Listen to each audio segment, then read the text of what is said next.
Dito guys, kakaboy lang ni Nobara. At akalain mo, kaya niya makipagsabayan kahit isa lang yung mata. Medyo nahirapan nga si Kari. Ginamitin ko ba naman siya ng martilyo malaki. Sabay nga kami ditong nawala. Pero yan ay aking sinadya. Ang tawag dun, play dead. Dito guys, kung mapapansin niyo, lumalapit-lapit saan si Kari. Alatang may masamang pinaplano. Buti na lang dumating dito si Franco. Yung nag-hook na may kasamang milagro. Grabe, itibin niya, sobrang galing niya. Tapos yung pang EKS, hindi pa niya ginagawa. Dito guys, bala ko na sanang pasukan si Kari sa tuli. Pero nakapagtataka, di man lang siya nakakaramdam ng kaba. Di naman pala, andito yung taong petchay. Yung hinampas ko, biglang kumawala. Grabe, mas matindi pa ta sa makahiya. Nagtulungan na namin siya. Paso ang tigas talaga. Yung forbits nga dito nilang kinulang. Kamuntikan pa siyang mamaalam. Pero bukod sa katawan, may katigasan din siya ng ulo. Bumalik-balik pa kasi.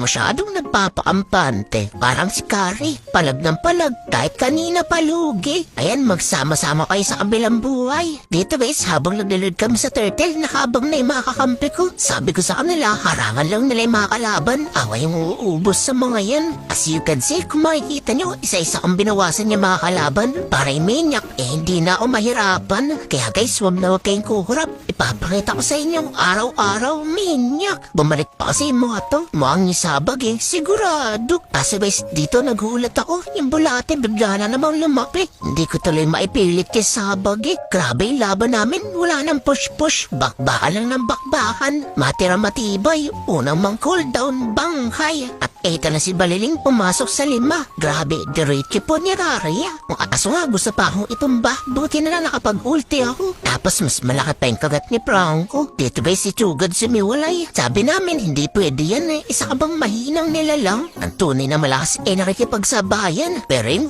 dapat iniilagan. Wala ka talagang padala-dala. Grabe tong si Ugat, bumabalik-balik yung damage ko. Di ko pinaya, kaya napatras ako ng todo. Umigap muna ako ng buhay sandali. Sabi ko, babalikan ko sila. Kaso pagdating ko dito, yung bakbahan tapos na. Pero maya-maya si Bulate lumabas. Grabe ang laki, ang bagong himas. Pinindot ko nga agad yung winchelam, kasi hindi naman gumana. Ano sa tingin nyo? Bug or bug? Kaya dito nagdoble ingat na ako. Si Bulate, iniiwasan ko na. Sobrang sakat kasi ng laser niya. Kaso nagulat ako dito, bigla na lang akong nabura. Ano yun? Grabe, yung kalamangan ko, unti-unting nawawala. Kaya kailangan kong bumawi para hindi kami matalo mamaya. Hindi porket isa yung mata, hindi ko na kayo makikita. Anong akala niyo sa akin? Hindi nakakaramdam ng syakara. Sayang nga lang, medyo naubos yung buhay ko, kaya hindi ko na kaya makipagsabayan. Pero wag kayo maglala, hindi ko kayo pababayaan. Inagisan ko sila dito ng tsakadal para hindi sila makalapit sa amin.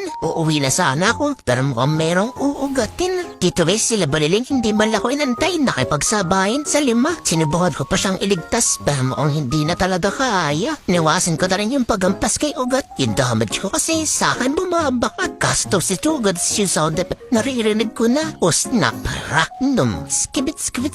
Grabe, sobrang tindi. Walang damage. Kaso sobrang sakit ng Thunderbolt. Dito naubos na yung makakampi ko. At mukhang ako nalang yung pag-asa para kami yung manalo. Yung makakampi ko, pindot na. Di ko na tuloy alam yung gagawin. Aatras ba o sasalakayin? Pero mas pinili ko na lang sumalakay. Bahala na kung sino magiging bangkay. Pero syempre, kasama yun sa mga plano. Inubos ko lang talaga yung mga oras nyo. Kaya etong si Ugat, sumama na lang sa pagtakbo. Alam na kasi hindi na sila mananalo. Sayang naman.